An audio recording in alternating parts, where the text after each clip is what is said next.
Համալսարանական թիվ 1 հիվանդանոցի այս տարածքում սեպտեմբերին սիմուլյացիոն նոր կենտրոն կլինի։ Բժշկականի ուսանողները հնարավորություն կունենան մարդու օրգան համակարգերին շատ նման ֆանտոմների վրա ուսումնասիրել տարբեր հիվանդությունների զարգացումն ու բուժման ձևերը։ Ուսանողները կկարողանան նույնպես սովորել այդ ֆանտոմների վրա շատ մոտ պայմաններում, իրական պայմաններին շատ մոտ, եւ սա ժամանակակից բժշկական կրթության նախապայմաններից մեկն է ունենալ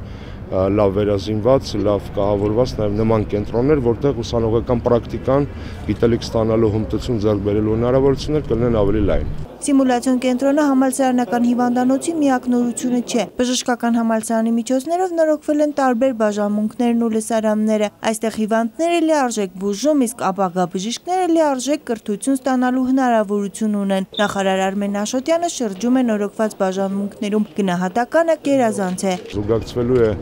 կրթական եւ բժշկական գործընթացները, որպեսզի հիվանդի անկողնու մոտ, այսպես ասած, կրթվեն եւ մեծանան ապագա բժիշկները։ Միաժամանակ ուզում եմ շեշտել, որ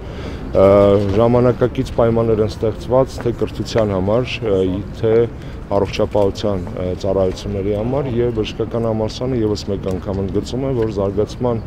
ճիշտ ուղու վրա է։ Համալսարանի թիվ 1 հիվանդանոցը շուտով կվերազինվի նաև նոր սարքավորումներով։ Արմեն Աշոտյանը ընդգծում է, բժշկական համալսարանը մեծ քայլերով առաջ է գնում, բայց անելիքներ դեռ շատ կան։ Առաջնային խնդիր է ուսանողական նոր ավանի կառուցումը, որը հնարավորություն կտա ավելացնելու արտասահմանցի ուսանողների թիվը։ Սյուզան Չիչակյան, Վահե Եղիազարյան, ժամը լրատվական։